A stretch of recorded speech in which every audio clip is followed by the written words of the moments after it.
On January 1st, 2025, I set out to start a Pokemon card business in hopes that I could make some extra money on the side. And we're a little bit over a week into this, and I wanted to give an update video on it. Welcome back, everybody. I'm the Rich Nobody, and I hope you are all having a beautiful day. So it is currently January 11th, 2025, and I am a little bit under 2 weeks into this Pokemon card business that we so call it. Now, thankfully, I do have some updates for you, but they're probably not what you would be expecting. Most people that start their Pokemon card businesses, they'll probably tell you after a couple weeks or so that they've started selling some cards on eBay, or they've started a whatnot channel, or they did something that is starting to make them money. I'm a little bit on the opposite side. But yes, I do have some cards up for sale right now. They're not on an eBay store though. Well, I guess they kind of are on an eBay store, but they're not on my eBay store. I'm currently using Arizona TCG to sell my cards, and I currently have 3 of them up. I'll leave them in the description if you so wish to go and bid on them. But other than the 3 cards that I have on their eBay store, I don't really have anything else going on in terms of making me money.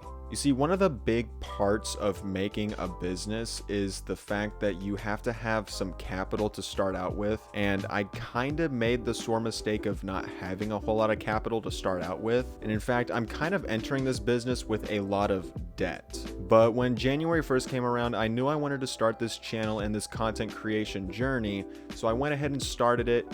And instead of having a business to run alongside it from the very beginning, we're going to kind of be talking about how to set yourself up to make a business, because technically we don't have one yet. So obviously, being the average 9-to-5 worker I currently don't have a whole lot of free time, so I am only doing this on the side, but we're hoping to change that in the future. But for right now, my main goal is to reduce the amount of debt I have so I can actually invest into this company more. And now I won't be disclosing how much, debt there is, because obviously that's personal stuff, but for this video, I kind of wanted to talk about my plans for leading into growing a business, or I guess starting a business. So of course we have the cards on Arizona TCG currently running, but I also plan on grading some more cards. I showed you those in my first video. I have kind of modified the list a little bit. I still have the stack right here on my desk, but I'm not going to go through all the ones that I changed out. It's just some cards went down in price, some cards went up in price, so I just switched out whichever ones I needed to. But I'll be grading them soon, and then I will have a little bit more capital to work with in terms of selling power. I guess let's just go ahead and start getting into some tips and tricks for the people that want to start a business but they don't have a whole lot of business capital, or they may also have a whole lot of debt. Let's just go ahead and talk about the do's and don'ts whenever you're going to start. First off, if you have a lot of debt, don't start a business outright. Now, obviously, I kind of tried to start a business with a bunch of debt, but I've learned very quickly that I probably need to be paying off my debt, and that's the tip that I'm going to be giving to you. If you have a lot of debt and you want to start a business, pay off your debt first. Do not go in and spend more money that you don't have into starting a business that you don't know is going to do well. Trust me, I've made that mistake before in the past and it didn't go well, so learn by my mistakes. Next up, after you pay off all of your debt, if you have not that much capital, then I would just highly recommend going into the singles market and opening up an eBay store and just start selling that way. You may not see a whole lot of profits like super fast, but you'll be making $1 or 2 here and there, and starting out, every dollar counts. But if you do have a lot of capital to start out with once you've paid off all of your debt, I would highly recommend looking into starting up a sole proprietorship or an LLC, because that's what I've been currently researching. If you're looking to start an actual business, you're probably looking into either selling singles or you're looking into selling sealed product. Now, most people, when they're looking to start a business, they're looking to sell sealed product. And to sell sealed product at a high enough demand, you're gonna want a distributor, and distributors don't normally work with people that don't have a business under their name. So starting something small like a sole proprietorship or an LLC is gonna be your next move once you've paid off all your debt and you know you have a lot of capital to work with. For me, I'm hoping that after I pay off all of my debt, I will have enough capital to possibly look into starting up an LLC, opening up a website, and starting to sell sealed product that way. Now, whether that's going to be English or Japanese, Korean, Chinese, whichever, language you're looking into selling Pokemon, that's kind of up to you.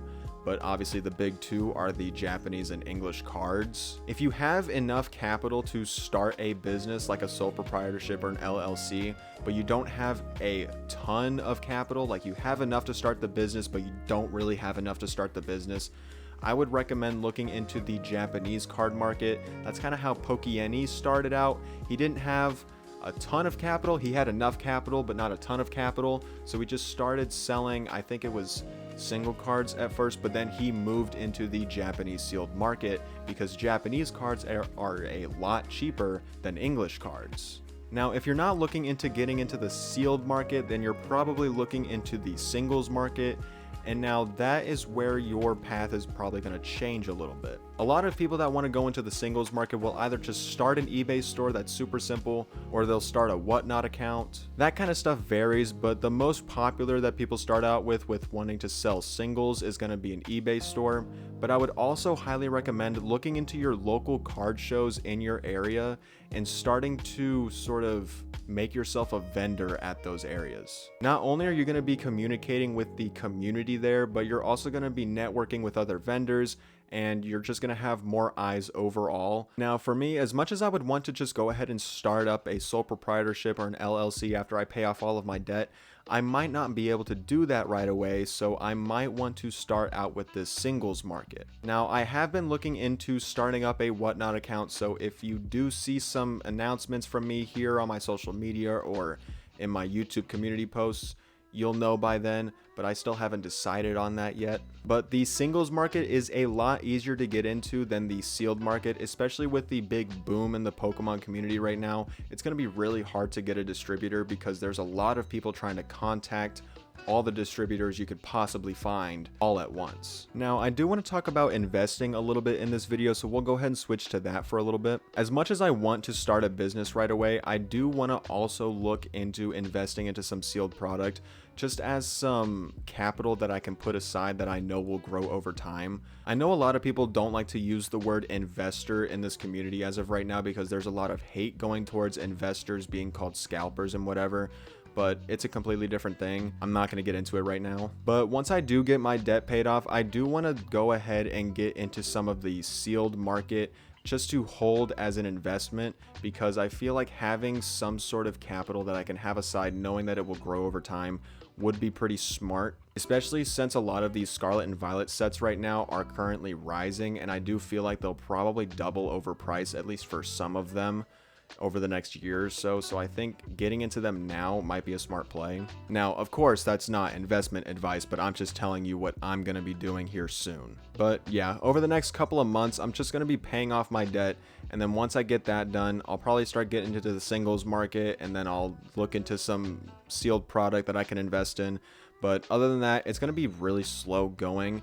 So for now, in terms of content, it's just going to be a lot of learning and a lot of information and all that kind of stuff that I'm going to be throwing out there to y'all. So if you are interested in learning more about all this kind of stuff, make sure you hit that subscribe button. Make sure you hit that like button. I think that's all I've got for y'all today. We'll go ahead and catch y'all in the next one.